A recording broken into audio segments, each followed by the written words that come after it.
Les scientifiques affirment que la pratique vigoureuse et régulière de la marche est le sésame pour vieillir en bonne santé. Eh bien, bonjour mes amis et bienvenue sur ma chaîne vidéo thématique destinée aux films, aux séries, aux documentaires. Je vais vous parler de quelque chose qui me tient à cœur. C'est une activité très facile, accessible à tout le monde.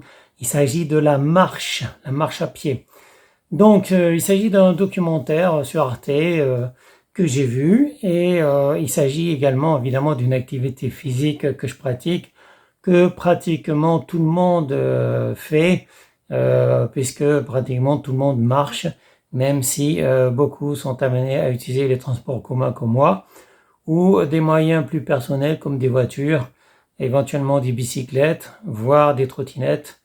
Mais je vous conseille pas tout ce qui est électrique, donc les trottinettes électriques et tout ce qui est électrique, puisque vous n'avez aucune activité physique dans ce cas-là, mes amis. Donc je trouve bien dommage d'utiliser des appareils électriques, puisque vous ne faites travailler aucun muscle, évidemment, dans ces cas-là. Donc le documentaire, les bienfaits, les fabuleux bienfaits de la marche, face à la sédentarisation croissante de nos modes de vie, la marche serait-elle la clé pour rester en bonne santé ? Diffusé sur Arte le dimanche 5 juin 2022, la durée c'est 52 minutes. Aujourd'hui, 85% de la population mondiale ne fait pas assez de sport. Selon les scientifiques, les dangers de l'immobilité pour la santé sont comparables à ceux du tabagisme et ne se limitent pas aux maladies liées au surpoids.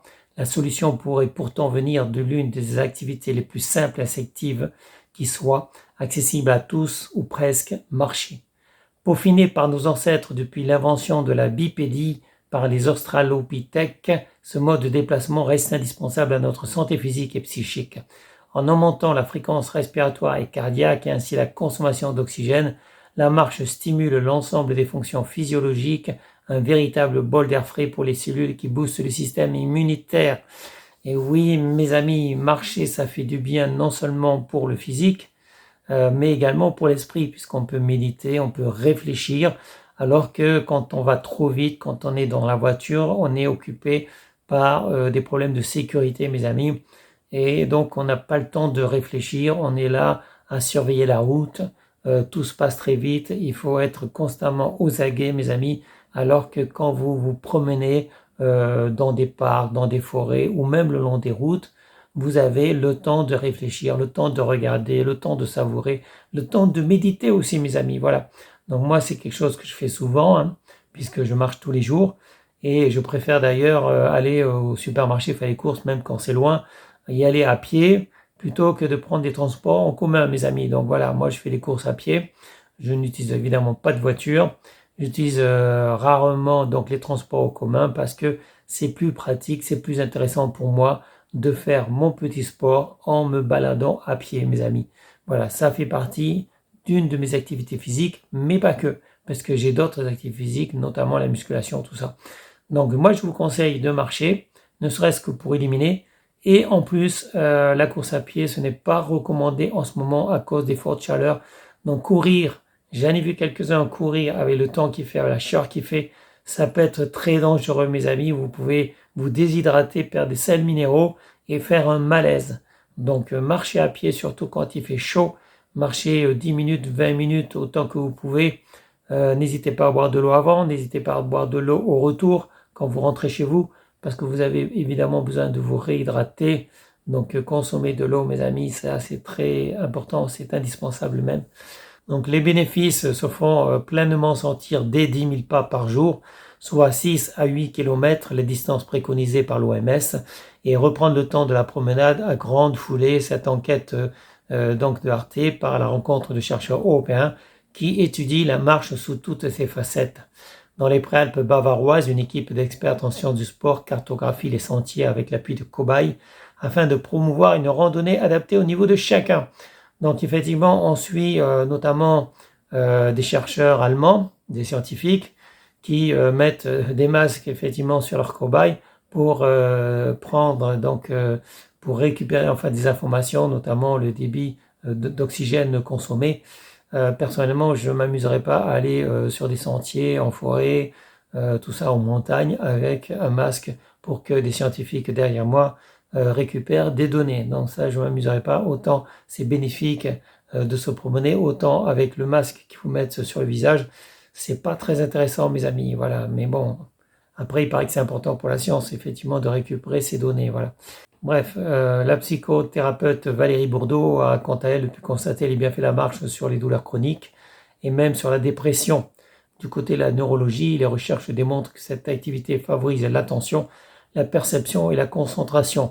Face à ces constats, il est urgent de reprendre le temps de la promenade et c'est aussi au pouvoir public d'agir pour nous aider à bousculer nos habitudes, notamment en rendant les villes aux piétons.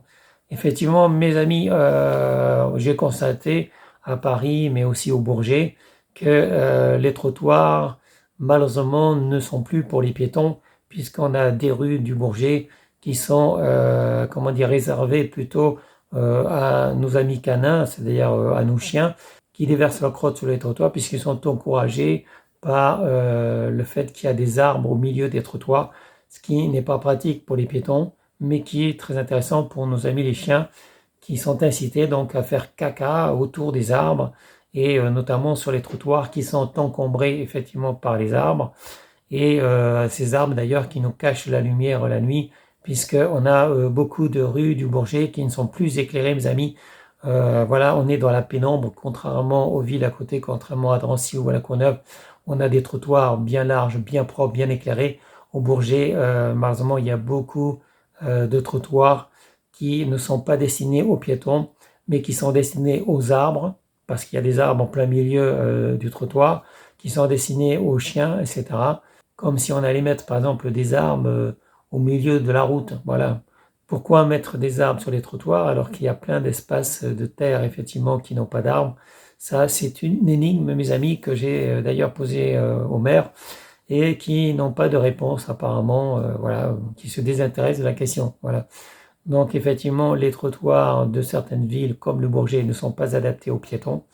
Et c'est bien malheureux, mes amis, voilà. Mais il faut quand même marcher, même si vous devez marcher sur la route faute de trottoir. Vous devez marcher quand même, mes amis. Faites attention quand même aux voitures. Les voitures qui se garent n'importe où et qui vous foncent dessus souvent. Y compris, par exemple, les vélos qui, au lieu de rouler sur la route, roulent sur les trottoirs. Donc, effectivement, on a des grands problèmes avec les trottoirs de nos villes, puisqu'il y a des tricycles électriques, on a des vélos qui roulent sur les trottoirs, on a des arbres au milieu des trottoirs, sans compter évidemment les chiens, tout ça. Donc, c'est pas si facile que ça, mes amis, d'être piéton quand on est dans des villes comme, par exemple, la ville du Bourget. Mais cela dit, il faut quand même marcher, mes amis, et moi, je marche tous les jours. C'est une activité normalement sans risque, contrairement à la course à pied qui peut être effectivement dangereuse, mes amis. Voilà. Donc la course à pied, surtout sur du bitume, surtout sur des trottoirs, ça peut être très dangereux, mes amis. Je vous conseille la marche à pied, mais il faut faire au moins 10 000 pas, ça c'est clair. Marchez à votre rythme. Si vous ne pouvez pas marcher vite, marchez à votre rythme et faites 10, 15, 20 minutes. Retournez marcher, marchez le matin, marchez le soir, etc. Dès qu'il fait moins chaud, allez-y, marchez, mais ça va vous faire du bien. J'aimerais voir plus de piétons, j'aimerais voir plus de gens marcher dans nos villes ou dans les forêts, dans les campagnes, où vous voulez, mes amis, où vous pouvez plutôt, parce que vous ne bénéficiez pas tous, effectivement, de lieux exprès pour la marche à pied. C'est regrettable, mes amis.